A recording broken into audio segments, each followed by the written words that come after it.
So here with 2024 Kawiki Driver Development Program champion Ty Fredrickson, that's got a nice ring to it, huh? Oh yeah, I like it a lot. Yeah.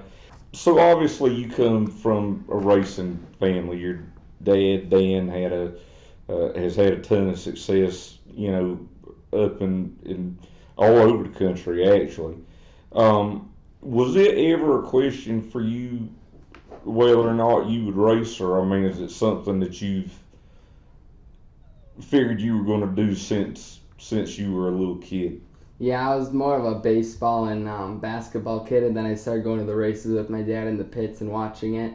And I got hooked when I started going with my dad. Then I drove a quarter midget for the first time, and then shortly after we bought our first quarter midget, we got our feet wet in quarter midgets. And then we started racing quarter midgets full time, and it's been racing ever since. So that's interesting. So it was stick and ball sports to start with. When you went to the racetrack, for you, what was it that said, "Hey, I want to do this"? I just thought driving cars was cool and going fast was even cooler. And then my uncle went with my dad to most of these races, so seeing my family come together to racing and all my family would be up in the stands, so it was like really cool to see the cars and stuff. I was really into that, and then seeing my family being all come together for the races was pretty cool. When you got into the late model, it's your dad's stuff. You know it's good stuff. You know that they know how to put together fast, good handling race cars.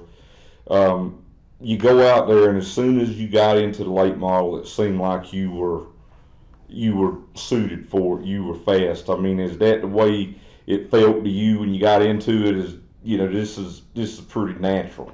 I knew I liked it a lot. It was a lot of fun my first race, and my dad giving me a fast car. All the races I would go to just makes it even more fun. And I just got to do my job behind the wheel and put the fast cars where they deserve to be in the front. Racing in the Midwest, the upper Midwest especially, is tough. I mean, you've got the opportunity to go out there and race 3, 4 nights a week.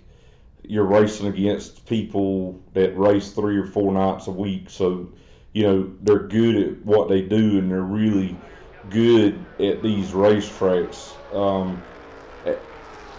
You didn't pick the easiest way to go about it, because I mean that's a tough circuit up there.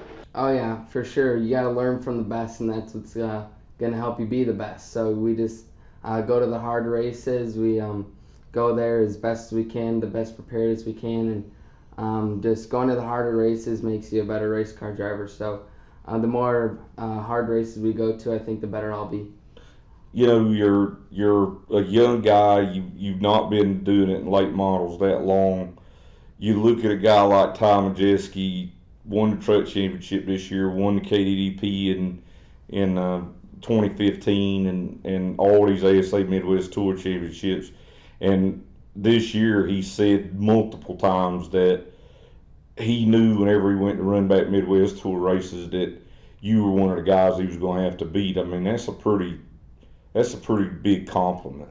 Yeah, my dad's raced against him for I don't know how many years, and I know I always kind of knew that when my dad was racing, the competition would be the 91 car. So when I started racing, I just tried to do the best I can, and Ty was always fast where he went, so I was just chasing him at some of the races, and sometimes I was a little bit faster, sometimes he was faster, but next year that I have more experience, if he comes back to the Midwest, I think I'll have a good shot for him.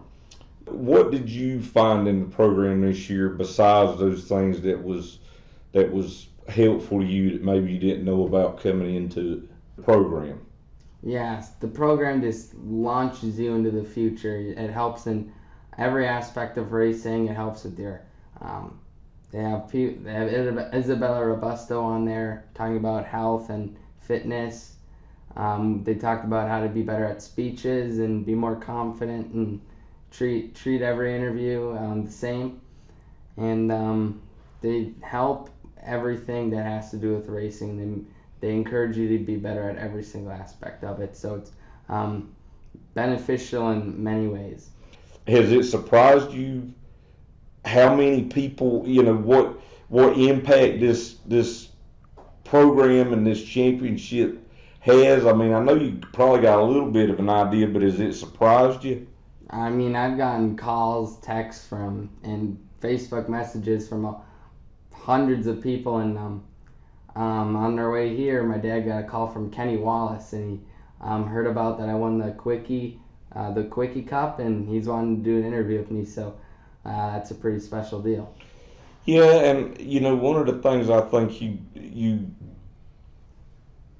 maybe you learn out of this deal is what an impact Alan Kowicki made on people, and why when a guy like Kenny Wallace or somebody, Bobby Allison, we've talked about it before in meetings, always went to the Kowicki banquet. And these guys had so much respect for him and so much respect for this program now and what goes into it, that, I mean, you kind of have got some built-in respect and cred with guys like that, because they're like, this kid may be 15 years old, but if he could win this Kowicki championship, there's something there. Yeah, it's super awesome.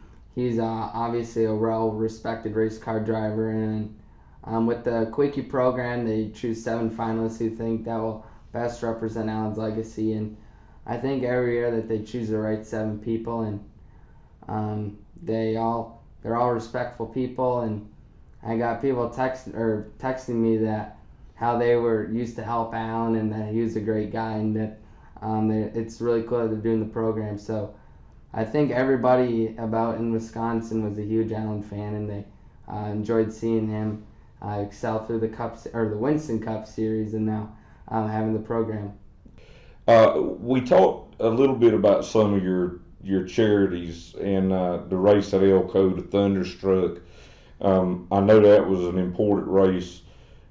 Your dad and you have been on this journey together, but it hadn't been just you two. I mean, there's been a lot of people that have been there on this ride with you guys.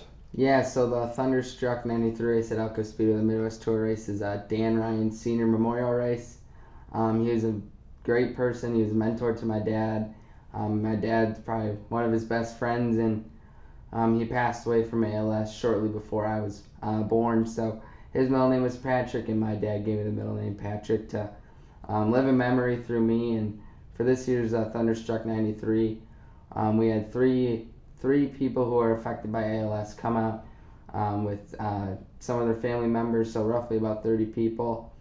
And we had catering from one of my sponsors, Rack Shack Barbecue, and we had, I think, 3 climate-controlled VIP suites.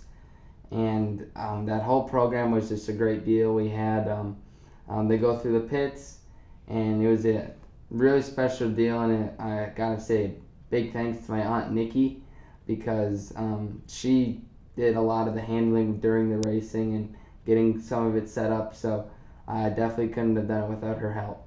Alan Kowicki, for folks my age, for folks your dad's age, he probably got to watch him race in person on the short tracks. And I watched him like a lot of folks did once he got to NASCAR. What's the thing that sticks out to you most that you've learned about him and his life? Yeah, only so much can tell from the internet, but all the voters had somewhat of a tie to Alan. So when you call the voters and they give their insight of Alan and what he was like, it's pretty cool to hear the way he was. And he was always super hands-on in his car, and he didn't really have like a big team all like he's paying to go work on his car. It was always him and his buddies going to do it. So it was a really special deal. Where do you go next? What do you feel like the next step is, going into 2025 for you? I think we just attack probably the ASA Stars, because that's probably the hardest competition in late model racing. So I think we're going to attack that and try to do the best we can in those races, and go for the ASA Midwest Tour Championship, because that's also a really hard series to run. So I think we're just going to attack the bigger races as much as possible and do the best we can at them. what's it like looking out here at Charlotte Motor Speedway? I mean, you know, most of the racetracks you guys race on, every now and again, you know, some of you get to race on a mile like Milwaukee or New Hampshire, but mainly it's half miles and smaller. And then you see a track like Charlotte Motor Speedway, 1.5 mile oval, the road course sitting there, and all the folks that have raced here. And I know in the back of your mind that's you got to look at this and say, you know, one day I plan on being out there. Yeah, I think that's like every race car driver's dreams to come to the big tracks with NASCAR and run with them. So, and it's definitely my dream, and I wish I could be racing the full Cup Series schedule in a few years. Fingers crossed for that. Hey, you never can tell, man. Yeah, hopefully it works out. Well, congratulations, great job. Thank you. And remember, if you want to see Ty and all the other drivers that participated in this year's Kawiki Driver Development Program, you can join us for the banquet coming up in December. You can get tickets at kawikiddp.com. And if you can't be there in person, you can watch it on Racing America.